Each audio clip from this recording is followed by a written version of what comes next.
I haven't read a single book ever on like techniques, cues, or anything like that. I just watch people lift. At a certain point, you'll develop like kind of just like an eye and a brain for things if you watch enough weightlifting. Because when it's right, you know it's right, and then if you can figure that out, you can figure out when it's wrong, and then you can kind of be like, all right, what's the difference? So I say just watch your athletes move.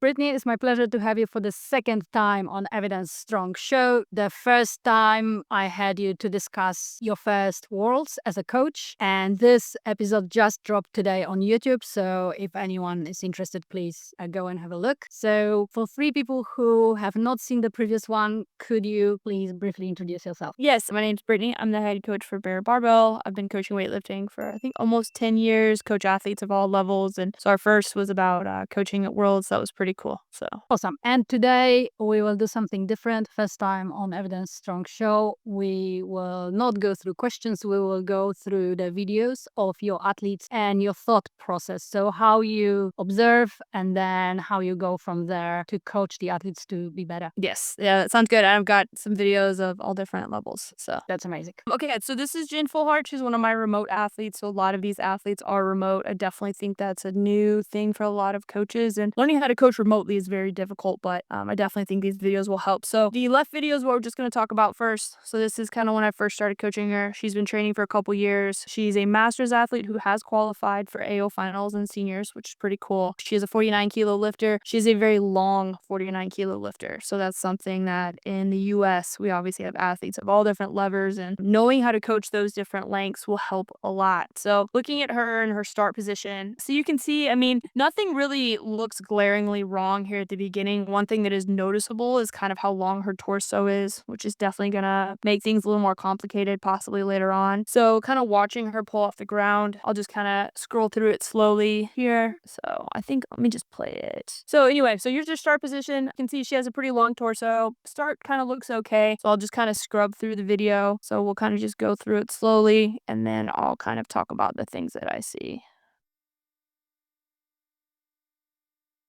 So the recovery. So right off the bat, something that I definitely see is her chest dropping. So as a coach, if you, in my opinion, one of the major issues is in that first pull is when you see that back angle change, what's going to happen? So if you look here, she probably thinks she's pretty balanced through her shoe. Feels like she is. So as she gets pulled forward, what's going to happen is all of her weight is going to shift to the front of her foot. Anytime there's that forward shift, there has to be a shift backwards. So if you're balanced in the middle, you shift forward, we'll say like 15 to 20 degrees, you're going to have an equal shift back that usually ends up shifting more. So you can see she's here, torso drops, she gets pulled forward, then you can see she immediately shifts back onto her heels, leans back, keeps those legs super straight, almost kind of like an RDL into this position. Her torso's over pretty excessively.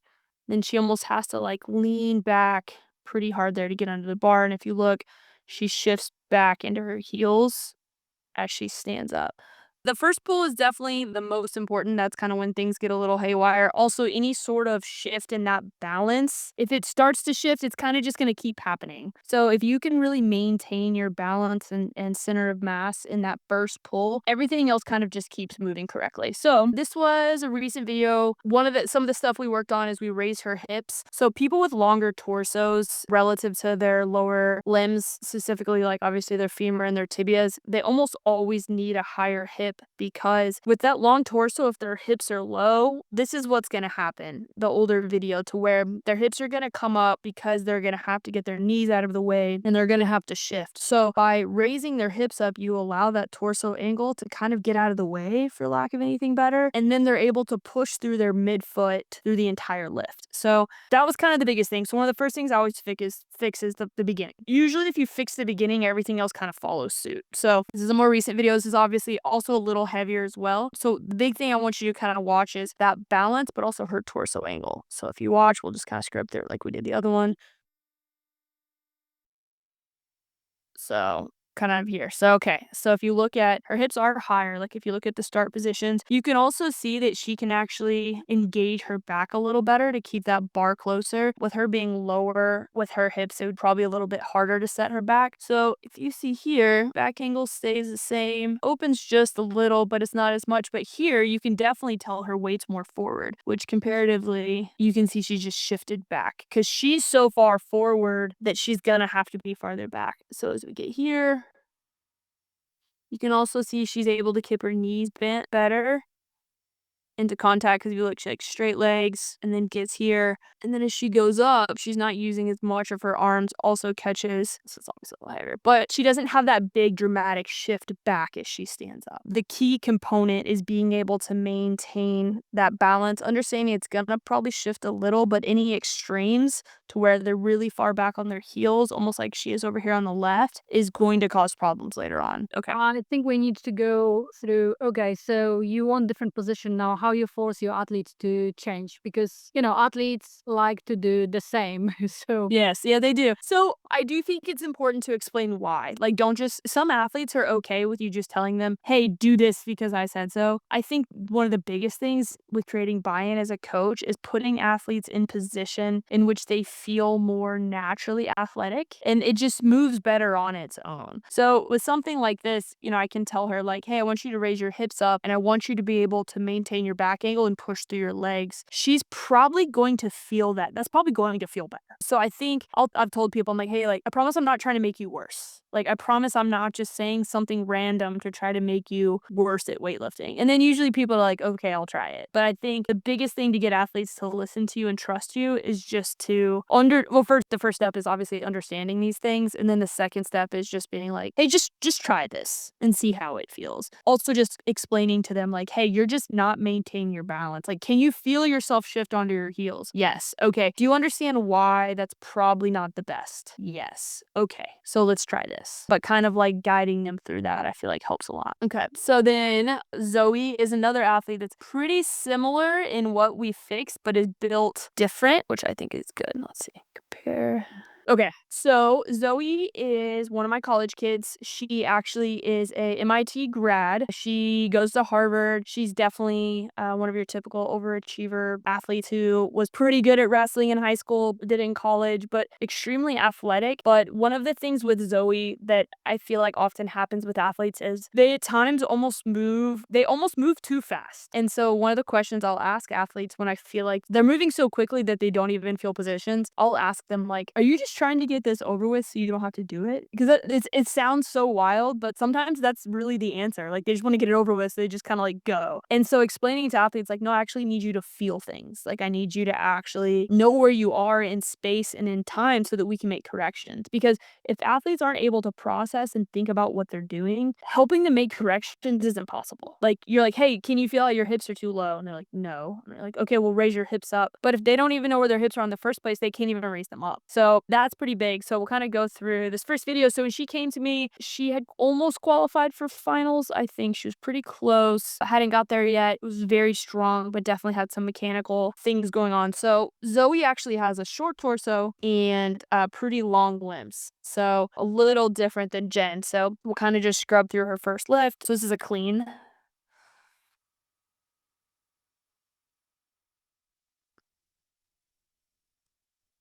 Okay, so one of the biggest things I probably see right off is this arm bend, really kind of cheating the pull a little bit, and how she's like craning her neck back, really trying to like use her arms. So teaching athletes to learn how to relax their upper body. I don't know if relax is the right word. More just not use that as their prime mover as they're trying to do things. Definitely way a bigger, happens a lot more in cleans. I think just because the load is more. And so they're like, oh, I'll just bicep curl the weight. But it's not just that that's a problem because you put all that strain in the front of the shoulder and the bicep. But biomechanically, things just tend to break down. So you can see that arm bend. So she's kind of trying to like cheat the position. You can obviously see from the prior video, she's losing her back angle. So she's somewhat balanced in this start. And then she immediately gets pulled forward. And her compensation, instead of shifting back, is just essentially try to bicep curl the weight. So she pulls hard with her biceps. You can see tends to like lean back just a little, but gets kind of sunk into her hips, and it's difficult for her to stand up. Starting her off here, this is the newer video. So kind of what we did is taught her how to relax her arms, but also set her shoulders. So if you think of like a shoulder joint internally rotating her shoulder, that's also going to allow her to relax her arms and kind of flex her tricep through the pull, but really setting her lats to be able to keep the weight in her back and almost leave her arms long, but put her in a position to be able to push with her legs. Really, the key is you want to put an athlete in a position to where they can maintain their back angle, which is this. So this is her back angle. So if you watch, I pay attention to the back angle from the ground to the knee. So if we look at, we'll go to mid shin. So it's there, and then look at here.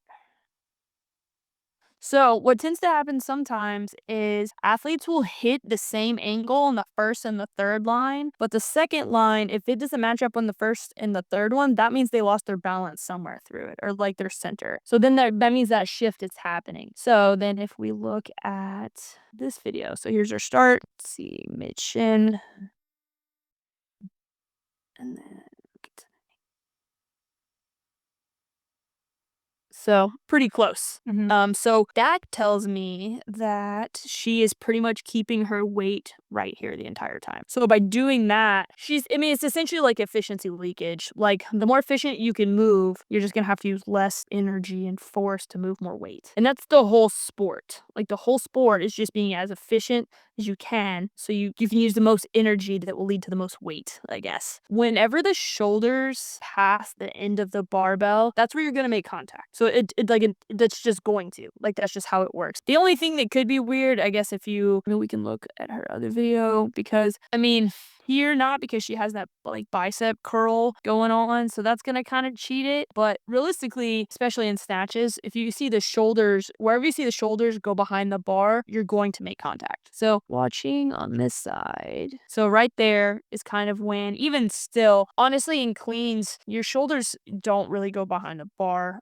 Kind of ever. If you see someone that stays over the bar really, really well, they are like, it's a very efficient pull. They never really get behind the bar. They essentially just stay in line with it the whole time. So if we see right there, she gets behind it a little, but then from there, she could extend a little better, but regardless. So, ideally, right here, she would just go straight up, because from here, she pushes the ground away, essentially by like driving the knee back and just going straight up. It's going to be a little more efficient, but regardless, her just learning how to keep her arms long, put her in a way better position to actually drive with her legs, go straight up, and then as she comes down, she stood right up. Obviously this isn't like the same time frame, but I think if I remember right, this is actually a higher percentage of her max, but it's just so much more efficient and smooth. So it's just going to be easier. And like some people are like, oh, well, my jerk's really good, so it doesn't matter if my clean is bad. I'm like, well, hopefully you get to the point to where that's not the case anymore. And then the easier your clean can be, the jerk will be even easier. So this is, again, you changed her setup and the things followed. Yeah, so essentially everything we changed with her was having her like relax her arms, learn how to set her shoulders and keep the weight in her back, but putting her hips in a position, because you have to put athletes in a start position in which they can be in the best place. So an analogy I've used with some people is like sprinters that come out of blocks and track. They need to be in the right spot. And like if you had someone with like 1 foot hanging out of like the sprinters blocks, they probably wouldn't do very well. So I think one of the most important aspects of actually being a coach is putting people in the right place in the beginning. So that's like where their feet are, how wide they are, if they're turned out, where their hips are, where their hands are on the bar, where their shoulders are. The fantastic thing though is it's a stationary thing to fix. So it's the hardest but the easiest. I guess, if that makes sense. Like it's easy because you can just keep playing with it. It's not like the hip position where it's a dynamic thing. Okay, so in practice, this is your remote athletes. Okay, yes. You see the first lift. You think the start position could be improved on. Now, how do you send the feedback, and then do you have like one-on-one? So what I would do with her is is so I could like do something like this where I do a voiceover of a video to explain it. Usually I try to make it simple at first, and I try to keep it as simple as possible. So I would probably just say, hey, I need you to, roll your shoulders a little internal. I'll usually find a video or record myself doing it to show them, because for someone that doesn't understand anatomy, they're gonna have no idea what I'm saying. And then show them how to do it. And then I'll say, hey, I also want your hips up. I might say, her back isn't flat to the ground, but I might say, like, I want your thighs parallel to the ground, or like, I want you to set up maybe with where your thighs would be parallel to the ground and then bring it up a little or something like that. But I try to find a reference point. Another really good reference point actually in start positions is people's knees. So how far their knees essentially are showing through their legs. So let's say here, right? So you can see there's more of Zoe's knees showing from the side. So I might just tell someone like, hey, tuck your knees back like an inch or two. Because then they have that reference point. It's not, they're just like sitting there searching where to put their hips. And let's say I wanted her hips a little higher. I might just say, hey, your knees are sticking out like from the side with your arms 2 inches, do 1. And really the only way to kind of do that is to bring the hips up. So yeah, normally that's a good guess. So like, and then if I'm working with someone in person, I can be like, okay, put your knees in your elbow pits. Like that could be like a start position, but that's a good like reference. Sounds good. Okay, so Tom is an athlete that came to me honestly really strong, but his prior coach definitely had him in some interesting positions. Definitely had him a little more narrow. So some of the things, like, we'll just go through the video. So if you look, here's his start position. So one of the things I see immediately from this is you can see how the bar is on his shins. That's probably definitely something that's pretty controversial in coaching weightlifting, is some coaches are like, just put the bar on your shins. I actually hate that cue so much, because unless an athlete has really short tibias, you can't have a proper first pull with the bar on your shins. Like, at least in my opinion, you can't, because the knees get in the way. And so what happens is people will have to shoot their hips up or shift back super hard onto your heels. So if you look here, if he wasn't holding that barbell, he would fall right on his butt. Like, nothing about this position is balanced. The only reason he's somewhat balanced is because all of his weight is back and the barbell's so far forward. So, that's what I see first off the ground is, number one, he's already so far behind the bar, but the bar's also so close that it's going to make it worse as he pulls. So as we get here, you can see how he tries to come out and around, but his weight's pretty far back. I'll just scrub through the rest of the video. Definitely you can see some instability in the catch. So, like I said, so weight tends to looks a little far back, bars on the hips or bars on the shins. And then you can see how he almost like he's making contact a little low and he's leaning back. Like, just watching this, something looks off with his hands. Like his hands are not in the right place, because then what tends to happen here is you can see the hips just push the bar forward. It gets really far away from him, and then you can see this instability in the catch. So anytime someone's overhead position looks like this, a couple things is going on. So there could be some sort of tightness or impingement through like the teres minor and major, the subscap, or maybe the supraspinatus, any of these muscles in the back, that's not allowing them to push up on the barbell.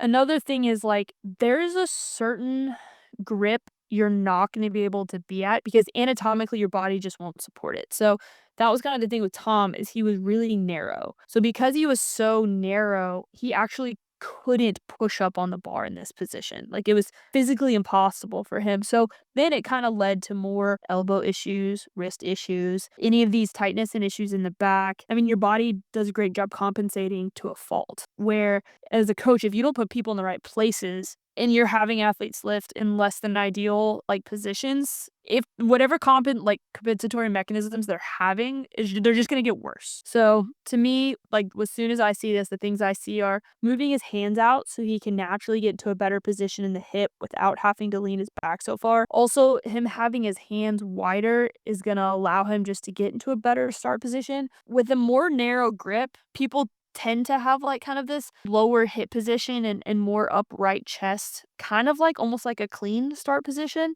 So kind of the first things I see are like, all right, we got to get the bar off his shins. We probably need to raise his hips up a little. He's kind of built like Jen who has a long torso. So these long torsoed athletes, when you put their hips this low, you're going to cause issues through the rest of the pull with them trying to find those balance points. At this point, he had been with me for his max snatch when we started was like 90, 95, but he would miss 70 kilos some days. And it hasn't been 2 years yet, but he snatched 117 about a month ago. So made a lot of progress. Now, this is 110. I think at the time it was a PR. He's done a little more since then. So if you look at his start positions, you can see there's already a big difference in where his hips are and just his positioning in general. So we'll just kind of scrub through and then I'll point out a few things that we worked on.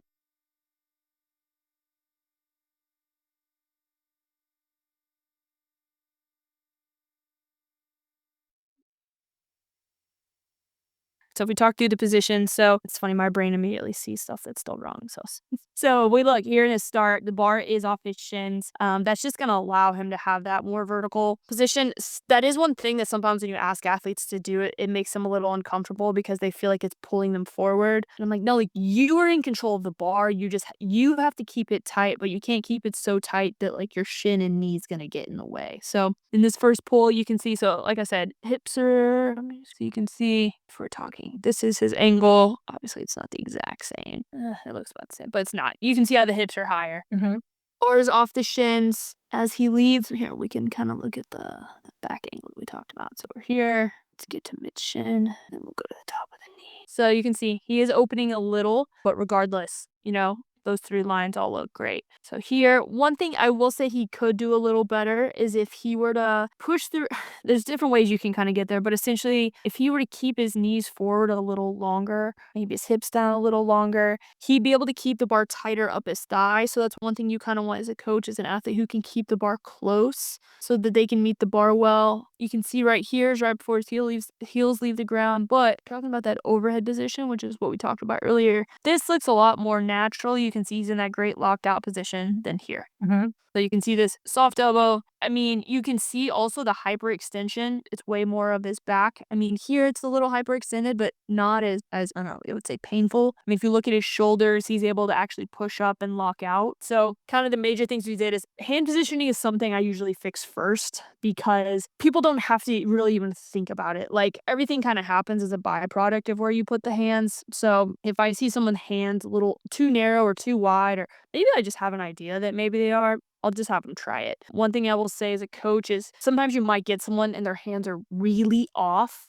Don't move them a lot. That's actually something I learned with Celia when I first started coaching her. Her hands were way too wide. I actually moved them in too much. But the thing about a too narrow grip is you don't normally realize it until the load's pretty heavy. So the problem was we didn't figure it out for a couple weeks that I'd moved them in too much. So make incremental changes with grip. It's my best advice for any coaches that need to make changes. So we moved his hands out, which allowed him to get into a better overhead position. We moved his hands out, fixed that overhead position, got the bar off his shins, and just put him in that better start position. So bringing the hips up, allowing him to be more balanced through that pull. Like I said, get that bar off his shins so he can just kind of lead with his chest. One thing I'll tell athletes sometimes is almost to think about, like, if you lead the movement with your chest, so if you think like almost like his chest is just coming straight up, it tends to facilitate a good first pull, is kind of something that I'll tell people. And the other thing too is when you do have athletes that maybe have been lifting in positions that don't really work for them,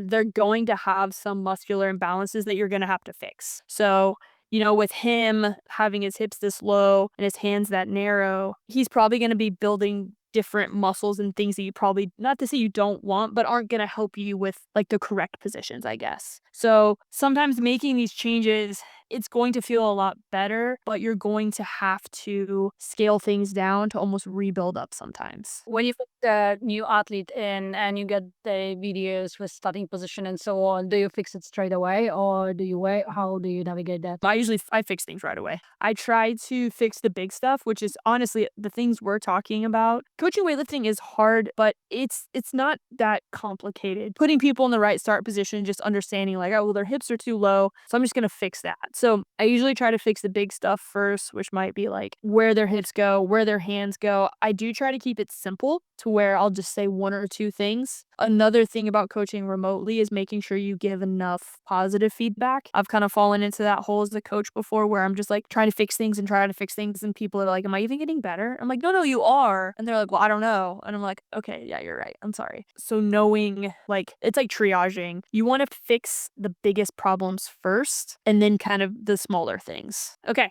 So this is Veronica. She is a 55-kilo lifter. Very good. She's competed at senior nationals a few times. So maybe it's coming up on 3 years that we've been working together. So it's been a bit. She used to live in Denver, actually moved to San Antonio right around actually a year ago to train in-house so she could get better. You know, obviously remote coaching works great, but being able to train in-house with your coach is great. So she is a small human, not very big. So when I see this lift on the left, the first thing I see is her hands are way too wide. It's just like, at least the way my brain works, when I just see that, I'm like, oh my gosh, like her hands are way too wide. Other thing I can kind of see is her, when you see the knees kind of angled out like this, kind of pushed out like this, what tends to happen is people pull off the ground is the weight also rotates on the outside of their feet, and you don't want that. So you want an athlete to be able to keep their whole foot pushing down, which usually kind of means their knees staying in so they can push through the ground. So I'll play this. So like I said, those are the two things I see right off the bat. Also, you can see her shoulders are kind of a little pulled forward. And to me, when I see this, I can see she's probably not setting her back at all. So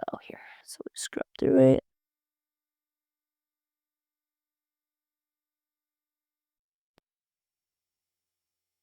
You see the overhead, you can see it's just too wide for her to be able to stabilize and push up under that bar. So, as we're coming off the ground, I mean, this doesn't look terrible. It, to me, at least it looks a little narrow where she kinda doesn't have space for her, like, to be actually be able to drive through her legs. So, because of her being narrow, she's just not gonna be able to get into the best position even with her hips keeping her heels down and driving here. But the biggest changes were, like I said, scooting her feet out and moving her hands in, which kinda tend to go hand in hand. Sometimes when people have excessively wide grips, they have really narrow feet, and sometimes when people have wide feet, they have, like, narrow hands, like, they're just, like, compensating. So, this is a more recent video. If you look, we did lower her hips a little, actually.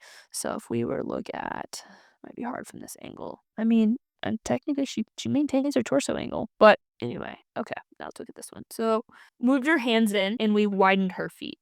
So put her in a position that she was able to drive through her hips and through her legs, but put her in a more narrow position to where, I mean, if you look, you can definitely obviously tell more because she has a tank top in, but I mean, you can see her muscles like having tension and activating as she pulls the bar off the ground. So kind of scrub through this.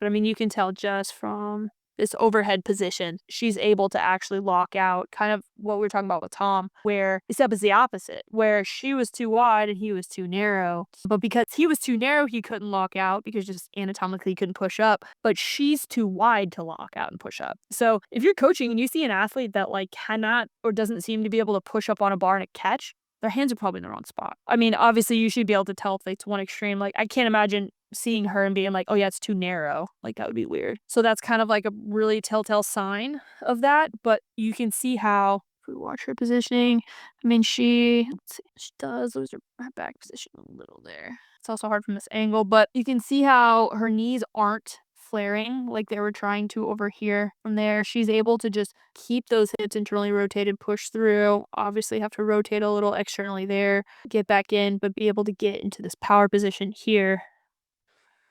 So she's a little over more here because of that wide grip, but she's just going to be able to get that bar higher in the hip, keep her arms straight, and extend up and be under. So that's kind of someone who definitely was too wide and kind of bringing them in. I mean, obviously, females tend to have a more narrow grip than males. There obviously are some anomalies where you're going to find a female athlete that has really long arms. One thing I talk about with a lot of athletes, and this is kind of, I don't know if I would say interesting. So this is Janelle. I've been coaching her for I think about 6 months. Came to me wanting to get to AO finals, kind of wanting to get to that next level.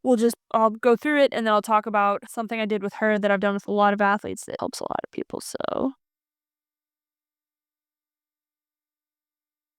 Yes, this is an old video. So this is something that how someone initiates a pulse, a bottoms up start versus a top down start. So when someone has a top down start, which is kind of what she's doing, where you can say she comes from the top, she kind of pops her hips down a little bit and then pulls from here. You're originating or like starting the movement with a hinge, like a hinge mechanic. So it's kind of more thinking of like an RDL, or people tend to they just tend to not lift very efficiently, at least from my experience as a coach with this start position or like way to get into start position, unless some people are really athletic and they figure it out and it works and it's great. But for people that don't have, like I said, that high base to their 1 rep max, it almost always leads to inefficiency, because the other thing is when you're sitting here trying to take a bar off the ground and you're sitting here and you're like kind of popping your hips around and trying to get into that position, you can see how she just kind of yanks the bar off the ground. As the load gets heavier, you're probably going to like do another little hip pop. You're probably going to like wiggle around a little more. It's just not routine and not consistent. So actually probably the biggest change I made with Janelle was making her start with a bottoms up start. Also made her ditch her belt with snatching, which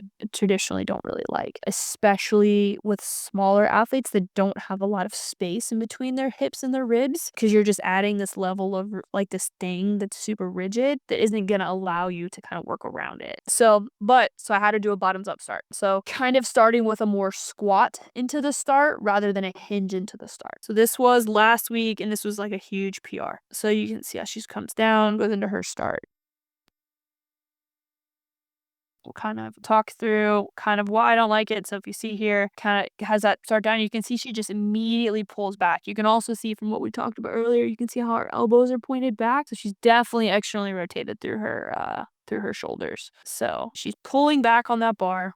You can see right here, her weight's all in her heels. This would be a great RDL, honestly. And then from here, she just kind of throws her hips into the bar and hopes for the best. So, I mean, she just isn't balanced through that pull whatsoever. And some of that could be, it's like, I think at this point it was like a PR attempt for her. Lifting is very much routine based and motor patterns. So if you have the same exact start pattern and motor patterns every time, you're going to get more consistent. So let's see here. So you see she comes down. Also, the cool thing about a bottoms up start is it gives you time to kind of like feel through the positions, because she can kind of get here and wait till she's ready and then push off the ground. So you can see here too, she's driving with her legs off the ground. So here you can see, I mean, literally she's perfectly balanced through her foot. She comes into the hip. Even here, you can see how she's balanced. Goes straight up. Obviously could extend a little more, but I mean, she's a pretty small human snatch. I think this was like 77 kilos. She's pretty pumped about it. So that's kind of something that if someone has a top-down start and it's working for them, I don't mess with it. I honestly don't really mess with stuff that doesn't cause people to miss. Like, I might not really love where someone's hips are in their start, but if it's working, just leave it alone. So yeah, so that's huge, is like that. If you can see, she maintains her torso angle. So with athletes that have that base that's far away from their 1 rep max, increasing efficiency is really important as a coach. And a good way to do that is having them have a more consistent start position. This is Margie. She's been lifting for a while. Started coaching her, I think maybe 2 years ago. I'm not sure. So one thing we were always struggling with was jerks. It was something that I just could never figure out her lockout and why her lockout just was soft, because, you know, sometimes you tell people one thing and it doesn't click, and then it's kind of like you run out of things to say. So one of the things that actually really stuck, well, I'll show the jerk and then I'll explain it. So here's jerk over on the left. And these lists, what's cool is these lists were only like a week apart. This was when like we did a lift, I found the right correction and cue that clicked, and then the other video was a week later. So here's the jerk.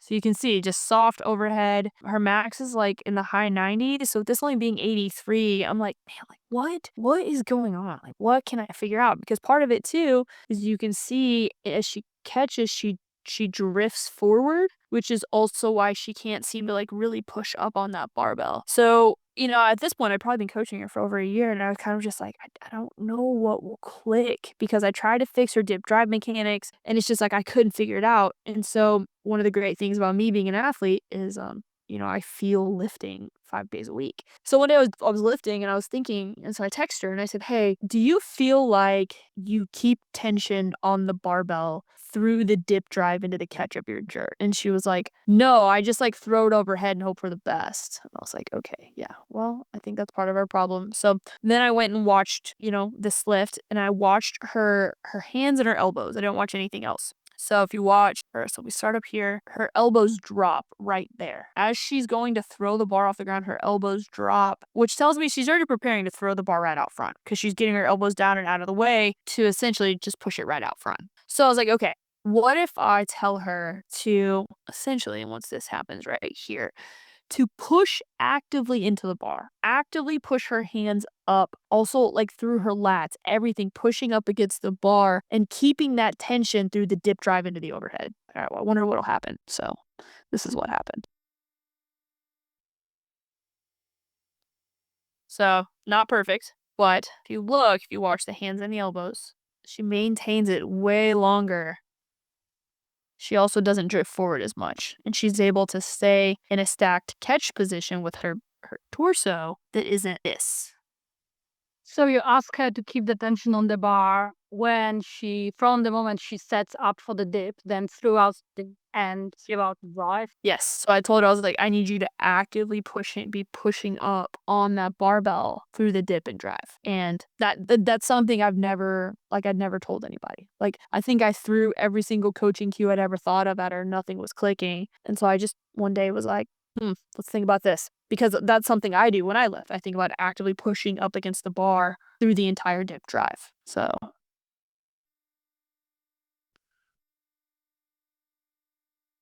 Yep. I would expect that if you ask the athlete to push on the bar throughout the dip and then drive, it will possibly make them slower because they're more tensed. But that's not the case with this athlete. Yeah, so, I mean, the way I kind of think about it when I lift is I think about really throwing the bar with my body and then keeping pushing up and then push under. So, I mean, it's one of those things, it's like, well, if what you're saying isn't working, try something else. Yeah, yeah, true. So, something I did not have to learn how to coach until I started coaching higher level athletes was bar oscillation and timing. I mean, if you don't have an athlete with enough weight on the bar, it doesn't really matter. So, we'll watch this jerk on the left. See, she gets set. So she kind of chases it out front. So this is from before when I wasn't coaching her. So something to pay attention to as a coach is how the bar moves. So if you just watch, I just pay attention to the end of the barbell because that's like the easiest thing to watch. So if you watch the end of the bar, she takes the breath and that thing starts moving. And here's the problem. If she doesn't time this dip just right, she's going to make it harder on herself because it's going to be like an opposing force into what she's doing. So she gets her breath. You can see right there, the bar is already about to change directions, and she's not even at the bottom of her dip. So let's see here. See how it like comes down on her? So because she's not dipping with the bar, essentially her dip just got 126 kilos heavier. So she's working against it effectively. So what tends to happen, you can see right there. See how it like oscillated against her? So now she's fighting that weight essentially in the bottom of this dip. And she's trying to change direction with 280 pounds. It's wobbling on her chest. So she's going to drop her elbows and shove it overhead and chase it across the platform. So this is when it's dangerous. When you have a 70-kilo female with, I don't know, 15 kilos under double body weight, putting this over her head with all that stress and everything sitting on her elbows. Also, the other thing about female athletes is a lot of them hyperextend their elbows just because anatomically, that's just how their elbows are built. So when you have prior gymnasts or people that have those anatomical elbows, it's even scarier because it's just like almost like an accident waiting to happen. Actually, when I started coaching her, I asked her, I said, when you do jerks, what do you think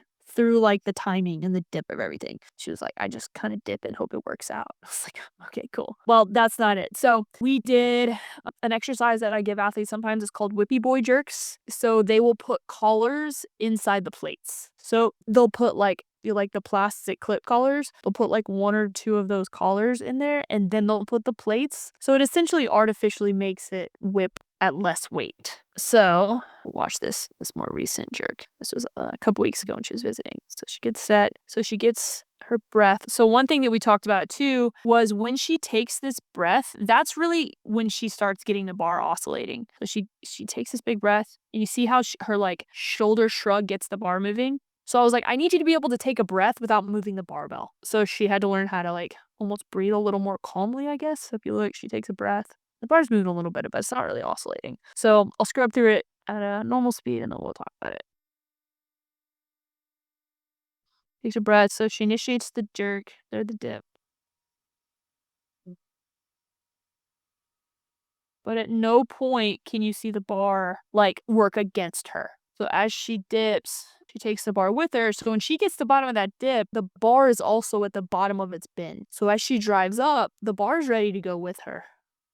And then essentially she's just making it easy. It's like a big bendy stick, man, when you put that much weight on it. So when you dip at the proper speed, it'll go down and go right up with you. So do you time how long and how deep the dip is? No, because it kind of just depends on the athlete. Because some athletes have different like depths of their dip.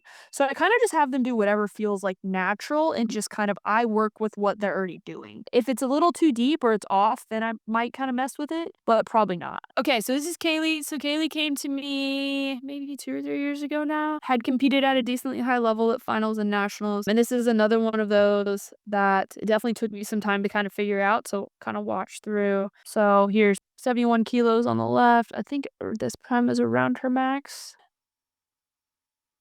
So you can see it's pretty jarring in the catch. And that's something that, like, when I first saw her lifting, I was like, that can't be comfortable. Like, that can't feel good. And it was, of course, accompanied with some hip and back pain and knee pain. So it's like, I mean, I guess if the athlete didn't have any issues or any pain and they were catching like this, maybe you wouldn't mess with, I don't know, I probably would.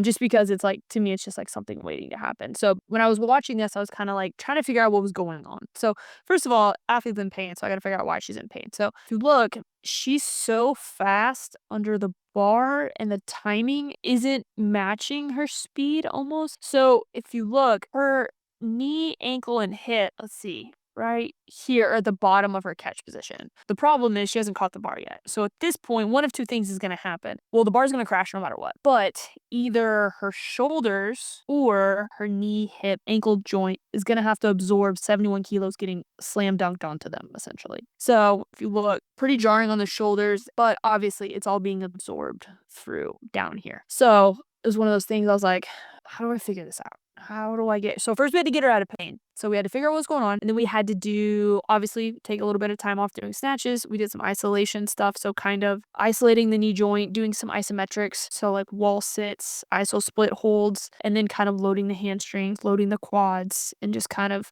getting her pain free, because that was the first thing. Then we did powers. And so what I did was like, okay, I want you to have your hands and your feet land at the same time. Like, I need you to learn how to have your upper body and your lower body communicate through the catch of the lift, so that it's a smooth catch, because I need your legs and your shoulders to be able to absorb the lift together. And so then I was like, okay, cool, powers are good. And then as we started to go to fulls, it was kind of happening again. So what I actually told her, it's crazy that she does this at heavy loads, is she thinks about actually catching the bar high. She thinks about like meeting the bar. And somehow by thinking that, it's just like a normal lift. So, I mean, if you look, pulling mechanics and everything are the exact same, because there's nothing wrong with them. But, and the thing is, I don't actually know biomechanically what she's doing. She might not be pushing as hard, she might not be pulling as hard, but the cue that clicked for her was to meet the bar higher. So if you look, so there's still a small little bit of that jostle into the catch, but you can see how when she meets the bar here, she has that time for her lower body to absorb. So the thing with someone like this, so normally I would say this would probably be happening with a less experienced athlete, maybe like a beginner. And so not that it's not a bad thing if it's a beginner, but they're probably not moving as much load. So the thing about someone like Haley is that this is over her body weight. And so you don't want someone lifting something that's over their body weight and having it slam onto them like that. So just being able to slow down the movement is going to allow it to be more like smooth. Like I said, that was kind of one of those, it was like a weird one to where it was kind of like, it was one of those things where I was watching it and I was like, okay, well, something's off and something is wrong. So with someone like that, like if you have an athlete who maybe when they do powers and then they go into fulls, their timing's off and it kind of crashes on them, something you can do is something called pause cleans, where you have someone essentially kind of do like a low power where they almost like catch it at parallel and then go down, and then you could just have them keep working farther down. Do you have any questions about that? How long did it take the whole? It took me a while to figure it out. I will say that. So I would say it probably took me like 6 months to figure it out. And then after that, it was pretty quick. So would you not let your lifter lift full snatches for 6 months and do isometrics and then powers? Maybe not that necessarily. I think honestly, getting her pain free took a while because she had been doing this for so long. And so it was one of those things where it was like we just couldn't figure it out. And so when we finally did figure it out, we would kind of start progressing the numbers and progressing the loads. And then she would like catch one weird lift and then she'd be in pain again. And it, like I said, it was something I'd never really dealt with before. So it took me time to kind of figure out. Could she still squat and clean, and was it the problem in the clean too, or just snatches? No, it was just a problem in the snatches, but it got so bad with snatches that it actually didn't really allow us to, we would have to do partial range stuff. So we'd have to like pull off a block, we'd have to do block like squats to a box and stuff like that. All right. The last one. Yes. Lucky last. But yeah. Okay, so one thing I think that's really important for coaches to realize is just because someone moves a certain way doesn't mean it can't be better. And so I think sometimes you as a coach might have an athlete that competes. Maybe they're a master's athlete and people are like, oh, they're just master's athletes. They can't have good mobility. They still can. Like you can still fix stuff with master's athletes. And so I think sometimes coaches just like, they just don't. And so they're just like, oh, well, what you're doing is fine. So one of the things with Michael is he would catch all of his lifts really high. And the thing about that is the problem is like you eventually you're not gonna be able to pull it high enough or you're not gonna be able to catch low enough. So something is gonna happen, and catching lower is easier than pulling higher. It just makes more sense to be able to get lower. So it's just like, I don't know. So I'll watch the video. So it's just a hip snatch. So this was his bottom position of his lifts. And so I was like, hey, like, it doesn't say power, like, do a full. This is when we first started. And he was like, no, I am. I'm like, okay, no, that's not a full. That's a power. And if you also look too, athletes that tend to have issues with their mobility in this, they tend to kind of like shove their head through and dive through a little excessively because they're trying to kind of like compensate, like we talked about. But I mean, yeah, that's as low as he could go. So the thing is, it's hard to figure out what the issue is. So sometimes athletes are limited by their thoracic mobility. Sometimes they're limited by their hip mobility, being able to get externally rotated enough. Sometimes it's their ankles. Sometimes people just have really tight calves and they just like, it just causes like a cascading effect where maybe their calves are really tight because they work on their feet all day, or like women that wear heels all day, they're really tight calves usually. So figuring it out is difficult. So you kind of just, with him, I just kind of like threw everything in the kitchen sink at it. So we worked on thoracic mobility, we worked on hip mobility. We oftentimes with athletes like this, they put a lot of strain and pressure on their patellar tendons because of catching forward all the time. So kind of worked on some like patellar tendon loading things, his calves and his ankles. So some stuff you can do like 90-90s or like the frog stretch are great for hips. For ankles, like a cheat code to helping people with their mobility in their lower half is to squat barefoot. So take away their lifters because the body will naturally just get in a lower position. Especially if you have somebody who's crunched on time, you're like, okay, well, cool, just do your normal squats, but don't wear your shoes. It's gonna suck because weightlifting shoes tend to help. Also looking at people's shoes. So he's wearing Romaleo 2s, which are fine. They don't have a really big heel, but athletes that have a huge heel, they're probably compensating for some mobility issues. So athletes that like maybe catch like this and they're already wearing a big heel, I'll switch them into a lower heeled shoe, have them wear something different. So then we will watch now. So this is like recent. So this is like years of working on things. So here, this is a 50-year-old dude who like owns his own business, has a kid, he's busy, and yeah, and like no big huge. And so this is another thing, getting an athlete, well, asking the athlete, hey, are you okay with the weight that you're lifting and how you're moving? Because sometimes they're just like, yeah, I'll just do powers, it's fine. Okay, yeah, I mean, if you're cool with it, it's not usually why people hire coaches. They usually want to get better. So I was like, cool, because then you create buy-in too, because they have to take accountability. You're like, hey, are you happy with this? No, you're not happy with this. Okay, do you understand and you have to change things for it to be better? Also, yes. Okay, well, here we go. So you can just see, like, I mean, his hips are way more, like, the angle's more closed. His ankles, like, knees, also his overhead is better. You can see how right here he's, like, kind of internally rotated through the shoulders to cheat that, like, chest being dove through. His shoulders are more externally rotating. He's actually pushing up on the barbell. So if you have an athlete that doesn't catch full depth, the first step is figuring out why. What I've also found too is sometimes people have knee pain and they almost catch high as like a guarding mechanism because of the knee pain. Patellar tendonitis is super common in weightlifters. Figure out what's going on. So if it's patellar tendonitis, do some tendon loading protocol stuff. If it's their ankles, take their shoes away, make them squat barefoot. If it's their hips, give them some things for that. But like, this isn't like a magical cue. This isn't magical anything. It's literally just being like, hey, we should fix these things. And then figuring out how to fix it and giving it time. I would say this, I don't know, probably took a year or two of just constant work and being patient. How do you decide what to fix and what to let go? Apart from if it's a weird one, you discard it straight away. But how do you decide? Oh, maybe even if you see a few things, how do you decide what to fix first? I think I will only fix things that I feel like if the weight increases, they'll miss. Like, ideally, you can fix everything. But I would say if I don't think it's gonna cause them to miss, then I don't mess with it. Like, because some of it could be personal preference. Like, maybe I just feel like their feet are too wide in their start position. Maybe they feel great in it. Okay, whatever. But if I feel like that's what's causing them to miss, like one time I had a youth athlete who was lifting and they were kind of shifting into one leg as they were pulling off the ground. And one of my athletes was like, hey, she's shifting into one of her legs. And I was like, okay, is she missing because of that? And they were like, no. And I'm like, then shut up. Like, cause she was doing like 3 other things wrong, actually wrong. And I was like, stop. Like,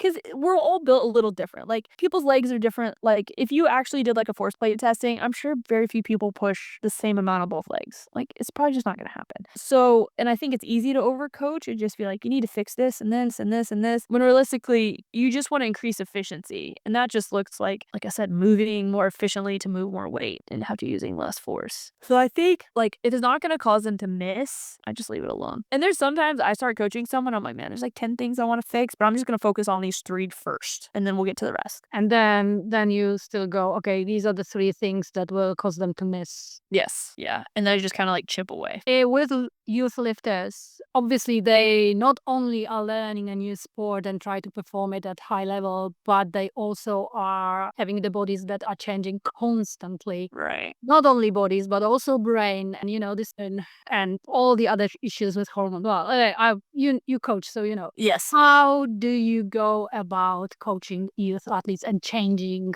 how they move as they change? So that was hard because like it feels like sometimes they grew 3 inches overnight when they didn't, and you just finally realize. So I think just being patient with their bodies is probably the most important thing, and understanding that like as they grow, they're gonna be refiguring out their body too. I had a youth athlete tell me once that when he slept for more than, what did he tell me? Like he slept more than 10 hours, he felt like he actually grew taller. Like he was like, yeah, when I sleep more than 10 hours, I grow.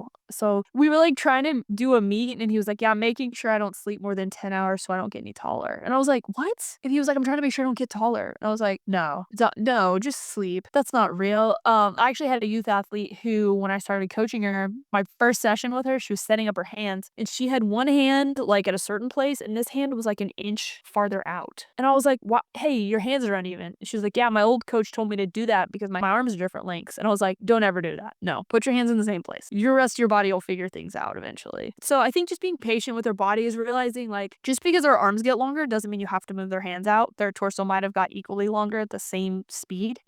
Being mindful of how their bodies feel. They're probably going to have growing pains. Their knees are going to ache. Their hips are going to ache. Their back might hurt. Like just be patient with it. Know when to scale back. Also, knowing when they're in the middle of puberty that if they just want to go heavy one day, go for it. Cool. You're raging with testosterone right now and you want a PR today and you can, okay, let's do it. I have one of my youth athletes, Roman, who he just went through like this terror of just being like, hey, if I'm moving, can I go heavier? But it was like every Friday for like a month. And I was like, sure, whatever. He ended up increasing his clean and jerk by like 15 kilos in like a month. And I was like, yeah, that's fine. Go for it. Because that time will come to an end, obviously. So just being flexible. Do you talk with your lifters about it?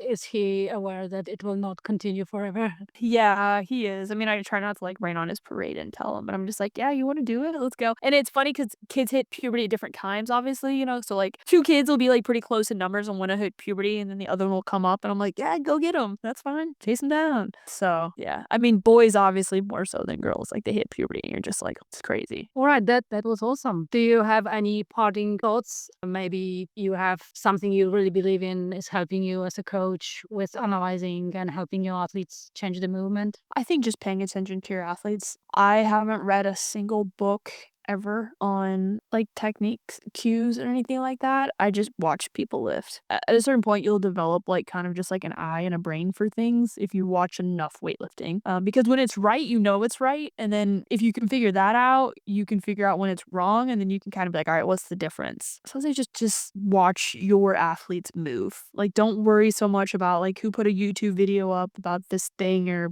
this cue or whatever. Just watch a lot of snatches and clean and jerks. So from the technical tips, you go from what is the setup position and how it results at the end of the lift, and that's where you start. Yeah, I mean, I would say 80% of the coaching, maybe even 85% of the coaching that I do is the start position is like the ground to knee. Because if you get that right, everything else kind of figures itself out most of the time. All right, that's very encouraging. All right, where people can find you? Instagram, my Instagram handle is slimthick64, or you could just find Bear Barbell, but it's Bexar, just pronounced bear, but or a website, or if you're local to San Antonio, you can come find us at the gym. Thank you. Awesome. Thank you, Brittany, for today. Hope to see you again. Yes, definitely. All right, have a good, well, I guess a good day, not a good night. Thank you. You're right, bye.